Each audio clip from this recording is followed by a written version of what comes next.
Hello বন্ধুরা, আজকে কিছু কথা বলবো যেগুলো বিশেষ একজনকে নিয়ে না, এই ওয়াইটির জগতে কয়েকজনকে নিয়ে।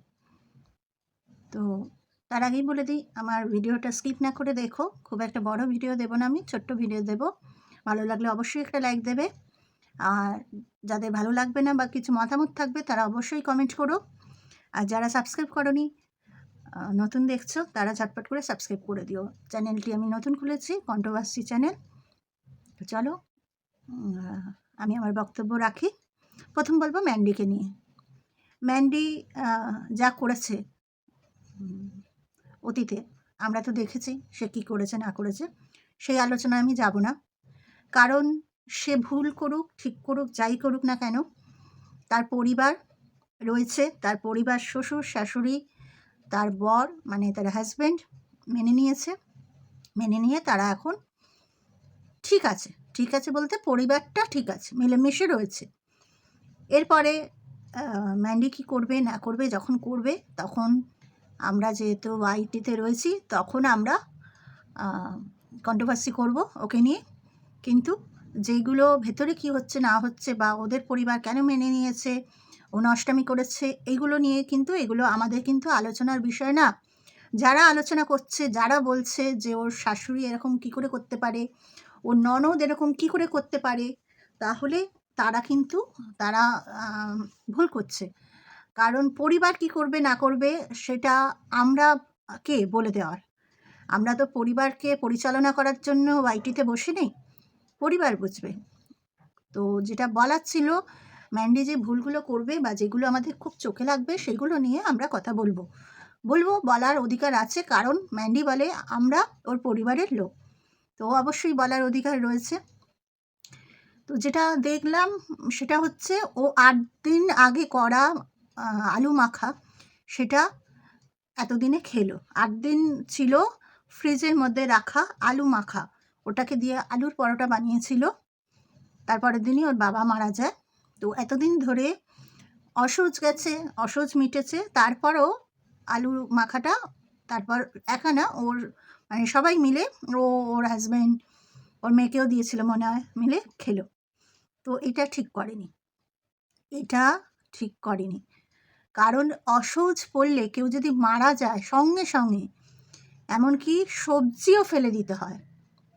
আমার বাবা যখন মারা গেল, যেদিন মারা গেল তার পরের দিন আমার ফ্রিজ ভর্তি, সেদিনকে জিনিস ফ্রিজ ভর্তি, সবজি, দুধ। আমার বাবা বাড়িতেই মারা যান।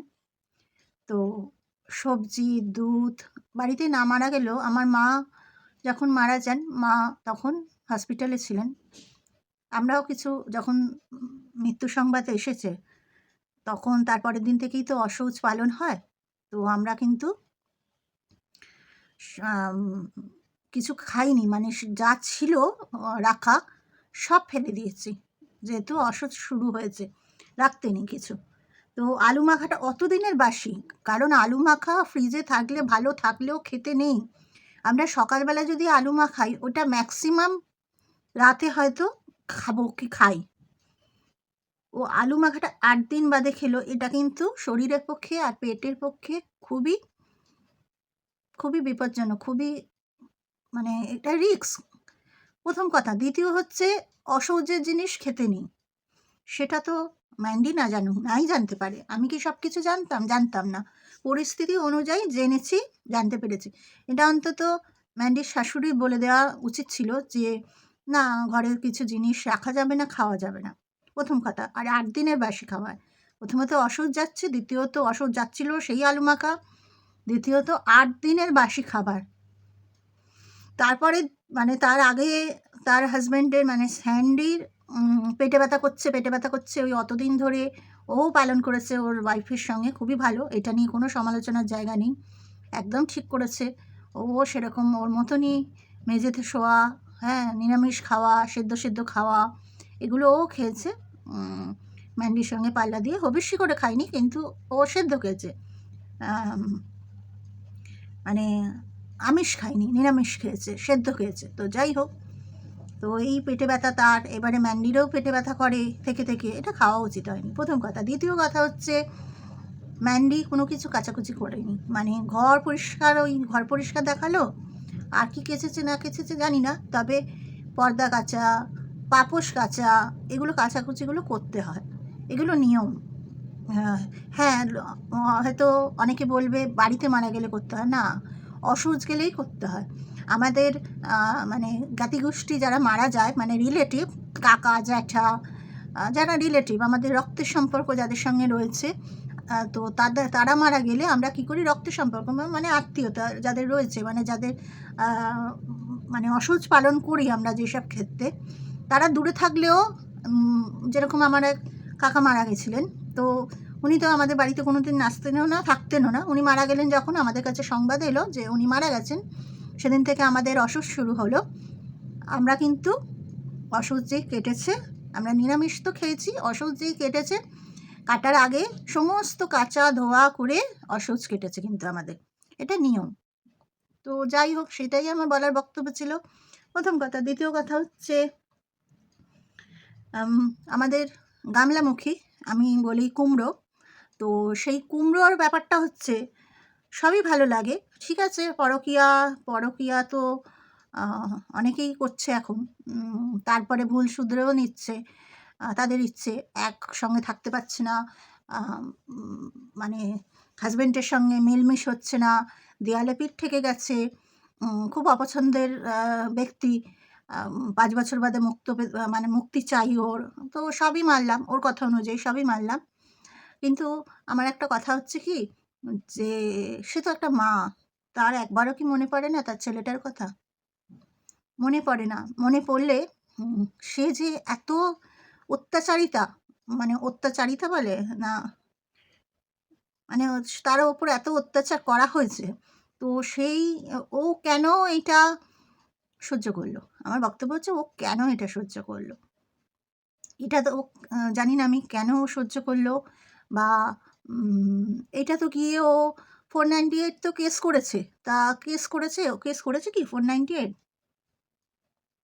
হ্যাঁ, মনে হয় কেস করেছিল নাকি? না, কেস করেনি। তাহলে কি অনুযায়ী ওদের ধরেছিল, ওরা গেছিল? খেয়াল পড়ছে না আমার। তো ও তো এত না 498 কেস করেনি। ও তো 498 কেস করতে পারত। আর 498 কেস কেন করেনি জানো? 498 কেস করেনি কারণ একটাই। কারণ হচ্ছে 498 কেস করলে তো ওকে তো বলতে হতো যে আমার মানে এরকম অত্যাচার করা হয়েছে আমার ওপর। আমার আমার ভয়, বা আমার ছেলেকে নিয়ে আমার ভয়, ছেলেকে নিয়ে সঙ্গে সঙ্গে চলে আসতে হতো। ছেলের ভরণ-পোষণের দায়িত্ব নেবে না বলেই ও 498 কেস করেনি। 498 কেস করলে কি হয়, ওর বর, ওর মানে এক্স, এখনও এক্স হয়নি, যদিও বা অনেকেই বলছে এক্স, যতক্ষণ না ডিভোর্স হচ্ছে ততক্ষণ এক্স ওয়াই জেড কিছুই হবে না, বরই থাকবে। তো ওর বর, শ্বশুর, শাশুড়ি, এরা যদি হাজতবাস করতো, তাহলে ছেলেটাকে তো ওকেই দেখতে হতো না। ও ছেলেটার দায়িত্ব নিতে চায়নি, তাই ও ছেলেটার কথা একবারও ভাবে না।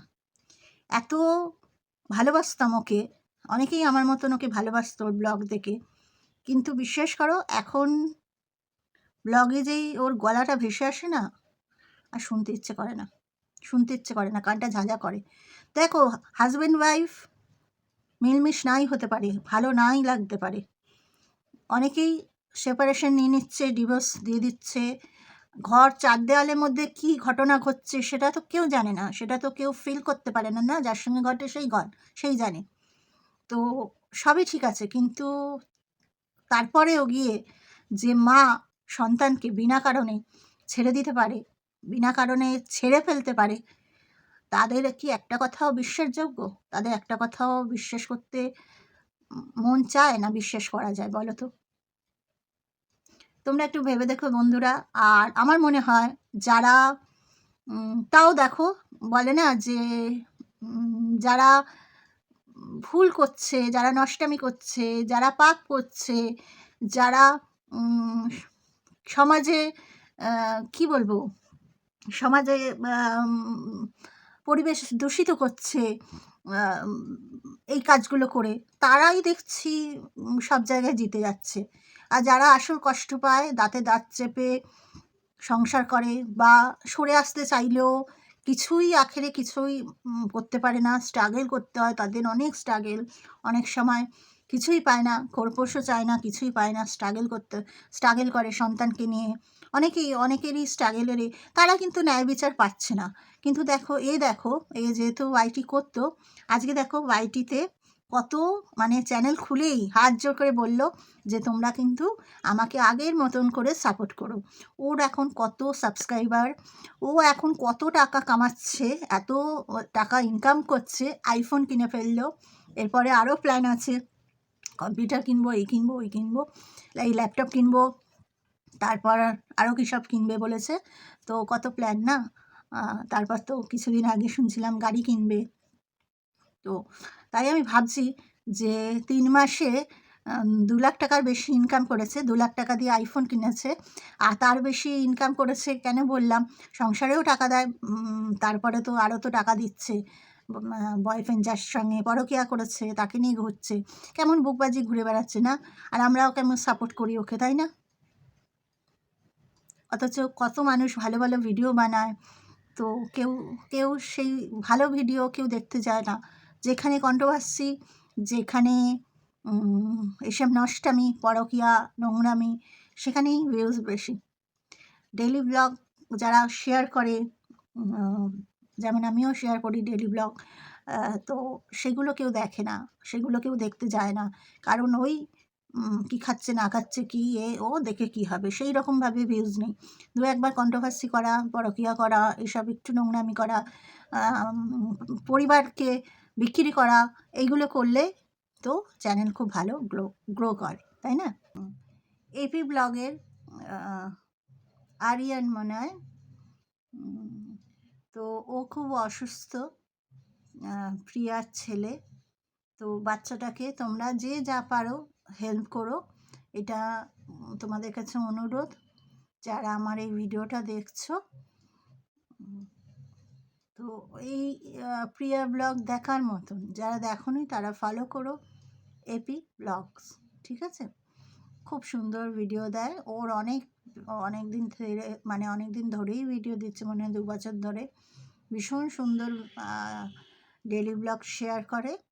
তো বাচ্চাটার থ্যালাসেমিয়া রয়েছে, তো ওর ওকে একটুখানি হেল্প করো, ওর ব্লগে যেও, গিয়ে তোমরা একটুখানি দেখো, প্লিজ একটু হেল্প করো বাচ্চাগুলোর, যাতে সুস্থ থাকে। বাচ্চাগুলোই তো আমাদের ভবিষ্যৎ। তো যে যেটা পারবে 50 টাকা, ওর ওখানে কিউআর কোড দেওয়া রয়েছে, ব্যাঙ্ক অ্যাকাউন্ট নাম্বারও দেওয়া রয়েছে, ওর কমিউনিটিতে যাবে বা ওর এতে যাবে, ব্লগে গিয়ে ওর কমিউনিটিতে যাবে, দেখতে পাবে, একটু হেল্প করে দিও প্লিজ। তোমাদের আমার কাছে এটা অনুরোধ, আমাকে সাবস্ক্রাইব করার আগে ওকে একটু হেল্প করো প্লিজ। তো চলো বন্ধুরা, আজকের মতন এইটুকুই। যদি ভালো লেগে থাকে, আবার বললাম, অবশ্যই একটা লাইক দিও। যারা সাবস্ক্রাইব করোনি ঝটপট করে সাবস্ক্রাইব করে দিও। টাটা।